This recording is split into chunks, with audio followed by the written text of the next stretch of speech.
Bagaimana memberikan penjelasan kepada orang yang mengatakan bahwa dunia dan kehidupan ini hanyalah permainan Allah saja? Karena jika mau Allah bisa saja menjadikan semua manusia baik dan patuh. Kenapa Allah membiarkan yang buruk dan membiarkan manusia masuk ke neraka? Padahal manusia itu tidak ada kalau Allah tidak ciptakan. Ini dia sendiri masih susah ngurus dirinya, terus mau protes Allah, ini bagaimana? Dia sendiri masih susah, masih harus mengatur dirinya, masih butuh dengan segala sesuatu, terus kemudian mau protes Allah Subhanahu wa taala. Sekarang kalau saya punya perusahaan, ya. Ini contoh rasional. Saya punya perusahaan, saya buat perusahaan, saya pendirinya, saya komisaris atau saya direkturnya, kemudian saya terimalah pegawai-pegawai, gitu kan. Saya menerapkan peraturan-peraturan. Saya beli tempat di Sudirman. Saya bangun warnanya biru misalnya. Bentuk buildingnya 50 tingkat, misal contoh, gitu kan. Kemudian saya terima pegawai, ada pegawai datang mengatakan, ini kayaknya nggak tepat nih di Sudirman, mestinya di sana. Loh, saya yang punya perusahaan kok, saya yang punya duit kok yang atur gimana? Ini mestinya Pak, jangan pakai cat ini Pak, mestinya pakai cat ini. Loh, saya maunya warna ini, mau saya, uang saya, gitu kan. Allah SWT yang menciptakan, Allah yang mengatur semaunya. Emang sudah begitu. Kalau anda mengatakan itu permainan Allah itu tidak sopan, gitu kan? Tidak santun. Ini tidak bisa kita mengatakan permainan Allah Subhanahu Wa Taala. Karena kalau orang itu bisa menerapkan peraturan, kalau dia mau pegawainya masuk jam 9 sampai jam 2 siang, hak dia. Dia yang punya perusahaan. Bagaimana dengan yang punya langit dan bumi ini? Dan Allah Subhanahu Wa Taala bukan menciptakan kebaikan dan keburukan kemudian mau celakakan makhluknya, enggak. Makanya pernah ada wanita dalam hadis Bukhari, bahwasanya ada seorang wanita sedang mencari anaknya yang hilang di medan perang. Kebetulan wanitanya orang kafir, tawanan perang. Waktu ibu ini kelihatan lagi basah bajunya karena menyusuin, gitu kan. Dia lihat anak-anak kecil lagi dikumpulin, tawanan perang, diangkatlah tawanan perang satu, dibalik ke dia, ternyata bukan anaknya, diturunin lagi. Nabi SAW lihat ibu itu, lalu Nabi berkata, perhatikan ibu ini. Sahabat semua menyaksikan, memperhatikan di sekitar Nabi SAW.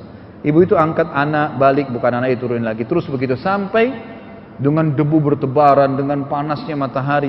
Ibu ini kemudian tiba-tiba melihat ada satu anak yang diangkat sama dia. Begitu dibalik ternyata anaknya. Apa yang terjadi?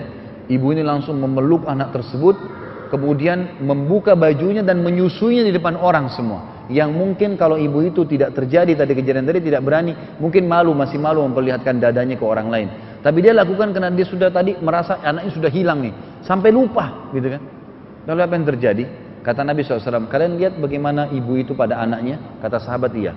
Kata Nabi SAW, kalau seandainya sekarang kita bakar api, lalu kita minta ibu itu lempar anaknya ke api itu, apakah ibu itu mau bakar anaknya? Anaknya sendiri tadi yang dia suka, sampai dia luar biasa menyusui di depan orang karena tadi pikir sudah kehilangan gitu. Apakah dia mau bakar anaknya? Kata sahabat, mustahil ya Rasulullah, nggak mungkin.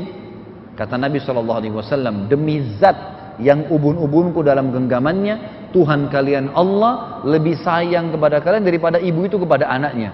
Allah nggak pernah mau kita masuk neraka. Bapak Ibu sudah tahu?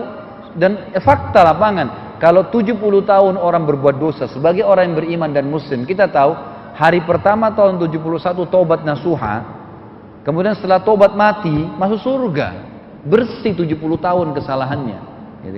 Allah nggak mau mencelakakan hambanya.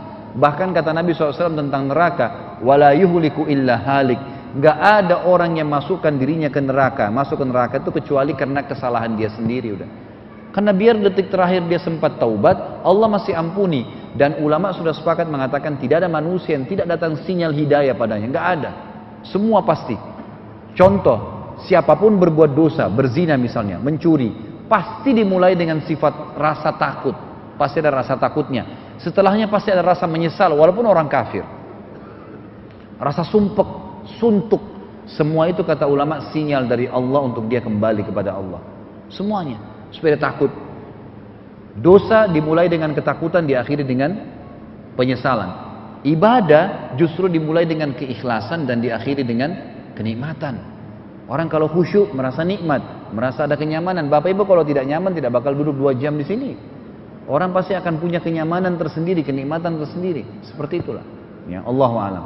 Jadi orang yang seperti ini kita cukup sampaikan, ya, apa adanya, gitu kan, bahwasanya Allah Subhanahu wa taala sebagai pencipta, dia punya kausalitas sepenuhnya. Seperti contoh tadi pemilik perusahaan, dan Allah Subhanahu wa taala menyayangi hamba-hambanya. Ya, tentu menyayangi hamba, dan cukup banyak fakta tadi saya sebutkan tentang masalah itu. Allahu alam. Dan ini semua sama tadi dengan pertanyaan akhi yang pertama tadi.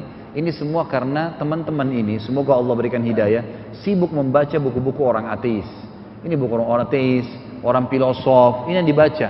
Yang tidak ada Tuhannya memang, gitu kan? Jadi susah. Coba kalau Anda baca kisah sahabat, kan? Kisah sahabiat, baca Al-Quran dan terjemahnya, beda pasti arahnya, pasti beda panduannya, kan begitu. Allahu a'lam.